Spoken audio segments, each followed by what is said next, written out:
मैं प्रमिला चौहान हूँ और मैं जहाँ से आती हूँ उस जगह के बारे में कहीं सामने बैठे लोग रूबरू भी है और वाकिफ भी है।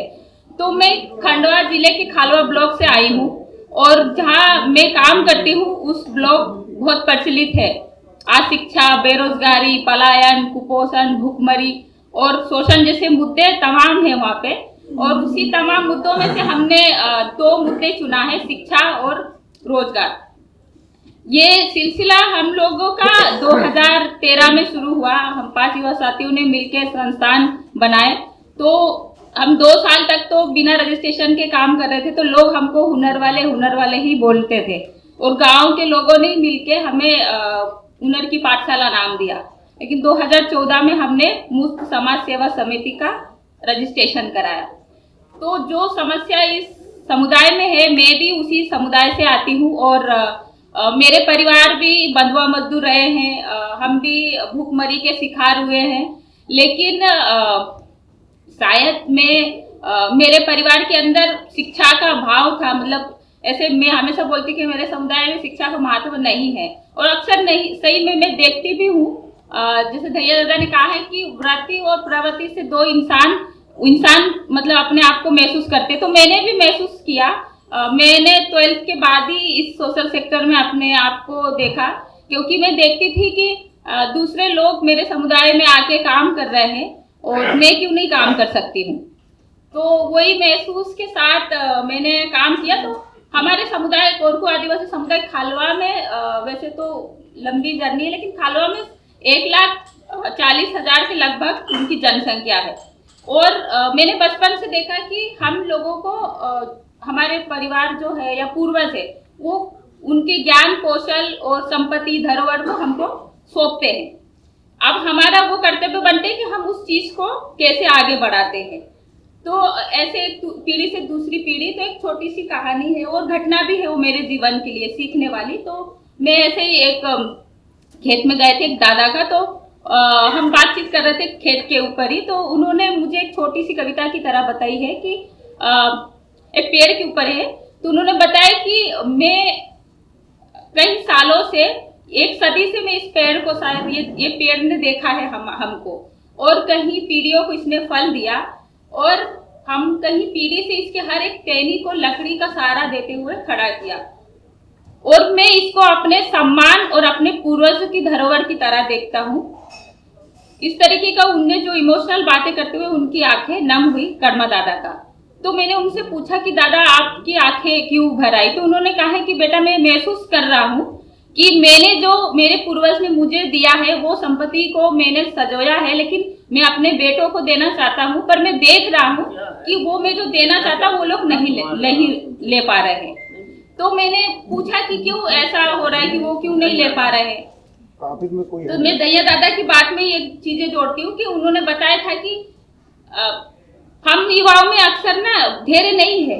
अब जैसा कि एक परिवार से एक व्यक्ति बाहर काम करने गए तो वो उसको बिना मतलब मेहनत कम लगते हैं, लेकिन अच्छे चीजें मिलते हैं। कंपनी में काम करता है या फिर कोई सड़क बनाने जाओ तो उसमें पैसे मिलता है, लेकिन खेत में पेशेंस चाहिए, धैर्य चाहिए। 6 महीने का इंतजार लंबा मांगता है, मेहनत मांगता है, वो समय मांगता है, आपका इन्वेस्ट भी मांगता है।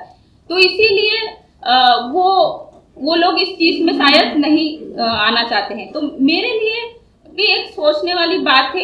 मैं भी बचपन से देख रही हूँ और मेरा भी इंटरेस्ट खेती में है। मेरे परिवार को, मैं चाहे वो दूसरे के यहाँ काम करते थे खेत में या फिर हमारे खेत को वापस करने के लिए बंधुआ मजदूर रहे और फिर छोटा सा खेत से हमने शुरू किया, तो मुझे भी खेती करना पसंद है और मैं भी एक किसान हूँ अपने आप को। तो इसी चीज को देखते हुए हमने 2023 में एक शोध किया कि युवाओं का रुचि किस तरफ है। तो उसमें हमने 37 गांव में 650 युवाओं का एक डेटा निकाला, शोध किया, जिसमें देखा कि 10% युवा, मतलब 660 युवाओं में से मात्र 65 युवाओं ने कहा कि हमको खेती करना पसंद है। और वहीं 30 युवाओं ने कहा कि अगर हमारे पास ठीक ठाक जिंदगी जीने के लिए कुछ नहीं मिला तो हम खेती को ऑप्शन में रखेंगे। बाकी 80% युवा ने कहा कि हमें उसमें जाना ही नहीं है। वही कारण तो बोले कि उसमें बहुत मेहनत लगती है और जो हम लगाते हैं उससे भी चीजें निकल के नहीं आता। ऐसे ही इसी शोध के दौरान कहीं ऐसी घटनाएं हमको मिली और कहानियां भी है एक प्रकार के जो मेरे जीवन के लिए भी सीखने वाली है। तो एक छोटी सी कहानी मैं शेयर करूंगी। एक परिवार में हम लोग गए, तो उस परिवार में 9 सदस्यों का भरा पूरा परिवार है, लेकिन हमारे समुदाय में ज्यादातर शादी ब्याह हो जाते तो अलग अलग हो जाते हैं, माता पिता से बेटे अलग हो जाते हैं। तो उनके पास 8 एकड़ की रकबा है। 8 एकड़ में 4 भाई बहन है, तो चारों को 2-2 एकड़ का रकबा मिला। अब 2 एकड़ में तो खेती होते नहीं, क्योंकि हमने जो पहले हम परंपराएं खेती करते थे वो तो छोड़ दिया। अभी हम उन्नत खेती की तरफ जा रहे हैं, पर उन्नत खेती से हम दूर दूर तक हमारे उससे कोई सरोकार नहीं है हमारे समुदाय में। तो वो लोग ने हमारे यहाँ पे हमेशा हर साल अक्टूबर के बाद बहुत बड़े तबके में लोग पलायन पे जाते हैं, गन्ना काटने जाते हैं, घर बनाने का कंस्ट्रक्शन का काम करने जाते हैं, सड़क बनाने का काम पे जाते हैं युवा। तो 75% लोग गांव पूरा खाली हो जाते हैं। जैसे बता रहे कि गांव में बूढ़े लोग ही और स्कूल पढ़ने वाले बच्चे ही नजर आते हैं। तो वो परिवार भी गए कर्नाटका तरफ, उन्होंने जोड़े से 60,000 रुपए उठाया। मतलब वो 60,000 रुपए 70,000 रुपए जोड़े से देते हैं और आपको काम पे ले जाते हैं वहां पे। अब उनको लेके तो गया, तो वहां पे उनसे 60,000 के एवज में इतना काम लेता था कि दिन रात वो लोग काम लेते थे। और खाने के लिए उनको ऐसे टोली में 50-70 लोगों का टोली में ऐसे कुंटलों से ऐसे अनाज देते थे और बोले तुम बांटो इसको आपस में। तो वो लोग फिर जब वो वापस 6 महीने हो रहा, 7 महीने हो रहा, लेकिन वो 60,000 रुपए पीट ही नहीं रहा।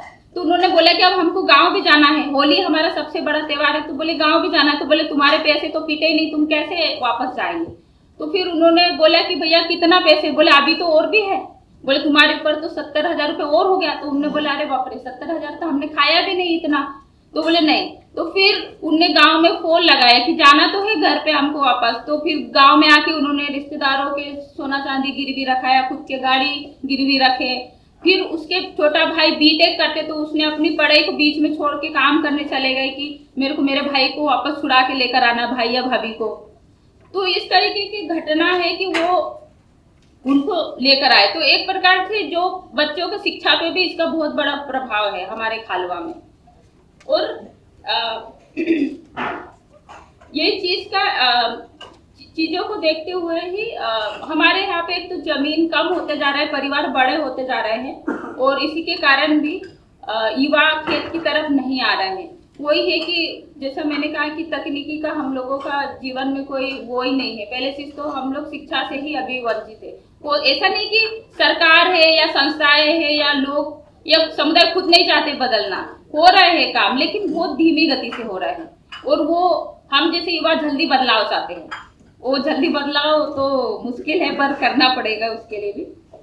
ऐसे ही अगर अभी बहुत सारी चीजें हम लोग बात कर रहे थे, खेती का, पोषण का और ये सब चीजों का, तो पोषण को लेकर ही एक मेरे को जो मेरा अनुभव मैंने देखा, हमारे समुदाय मोटा अनाज के पैदावार के रूप में या उगाने के रूप में जाना जाते थे। खालवा में अक्सर पौधा, कुटकी और मिलेट्स बहुत बड़े तबके में होता था, लेकिन धीरे धीरे उसकी खेती कम होते गए। तो ऐसे ही बात करते हुए एक लड़का है 24-25 साल का, आकाश नाम था, उससे मेरी भेंट हुई। तो उनके घर में डिलीवरी हुए है और ये केस बहुत देखने को मिल रहा है। मैंने जब पहले उनसे सुना तो मेरे ने देखा कि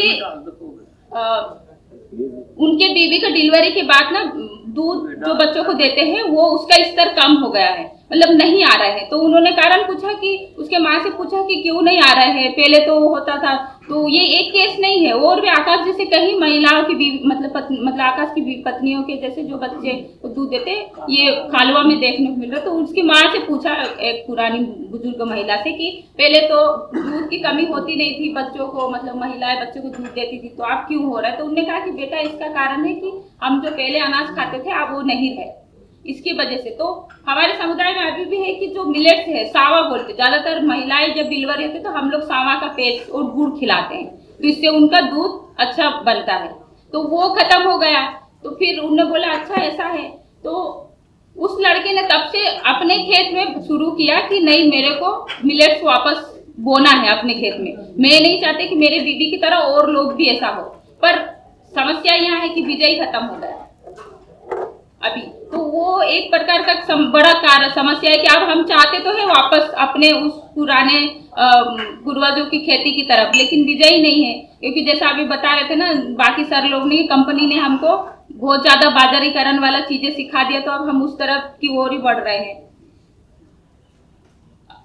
ऐसे तो बहुत सारी घटनाएं हैं और मैंने अपने इस पूरे 10-15 साल की जर्नी में सारी चीजें देख के ही सीखी हूँ, और टाइम का हवाओं को देखते हुए अभी हम लोग हर साल, वैसे तो हम पूरा शिक्षा को लेकर ही काम करते हैं बच्चों के साथ और युवाओं के साथ, लेकिन मुझे लगता है कि इस ओर भी ध्यान देने की जरूरत है, तो और कैसे हम युवाओं को खेती की ओर लेकर आए, उसकी कोशिश में हम लोग हर साल 40 युवाओं के साथ कौशल विकास प्रशिक्षण करते हैं। तो इस बार हमने 40 युवाओं के साथ खेती और बाजारीकरण को लेकर 5 दिन के रेसिडेंशियल कार्यशाला किया, जिसमें कई युवा आगे आए और उसमें आकाश भी आए और सोनू भी आए, और उन्होंने कहा है कि, और सोनू ने खुशी के साथ कहा है कि जो घटना है, और हाँ ये सोनू खेती करने में क्यों आया, रतिराम जो उनका भाई था बीटेक करने वाला, उनके साथ उनके जो भाई को तो वापस लाए, लेकिन उनके साथ ही बड़े हुए एक लड़का है, उसका मृत्यु उसी पलायन के दौरान, वहीं पे एक्सीडेंट के दौरान हो गया,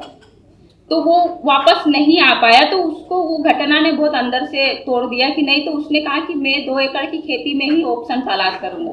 तो हम लोग तलाश रहे कि युवाओं को कैसे खेती से जोड़ा जाए, तो वही खंडवा के हमारे जो कॉलेज है, कृषि कॉलेज, उसमें हमने बात किया कि हमारे पास इतने युवा है और वो चाहते हैं कि खेती में कुछ तकनीकी चीज़ों को जोड़ा जाए, तो वो पहल भी हम लोग ने शुरू किया है।